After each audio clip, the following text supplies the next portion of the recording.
Europe में सिर्फ 42 degree Celsius temperature में भी इमरजेंसी आ गई है, जबकि इंडिया में 48 डिग्री सेल्सियस में भी लोग बाहर घूम फिर रहे हैं। आखिर इसका कारण क्या है? यूरोप की इस रिकॉर्ड तोड़ गर्मी का कारण है omega block. Omega block Europe के ऊपर एक हाई प्रेशर डोम बनाता है, जो सहारा डेजर्ट की तपती हुई हवा को सीधे यूरोप तक पहुंचाती है, और ये सिस्टम क्लाउड्स और रेन को भी रोक देती है, जिसके वजह से दिन भर की गर्मी रात में भी कम नहीं होती और टेम्परेचर लगातार बढ़ता जाता है। इसी वजह से इस समय यूरोप में वेव चल रहा है।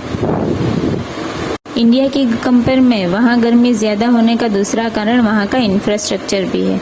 वहाँ एयर कंडीशनर का इस्तेमाल काफ़ी कम है। घर इस तरह डिज़ाइन किए गए हुए हैं कि सर्दियों में गर्मी अंदर ही बनी रहे।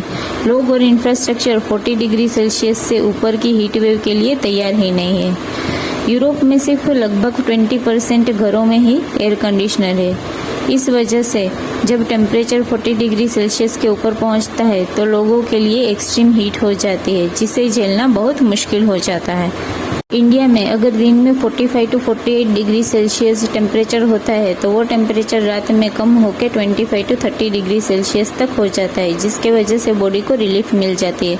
जबकि यूरोप में दिन का टेम्परेचर कम नहीं होता और रात में भी उतना का उतना ही रहता है, जिसकी वजह से स्लीप क्वालिटी डिस्टर्ब होती है, डिहाइड्रेशन बढ़ जाता है और हीट स्ट्रेस दिन ब दिन बढ़ने लगता है।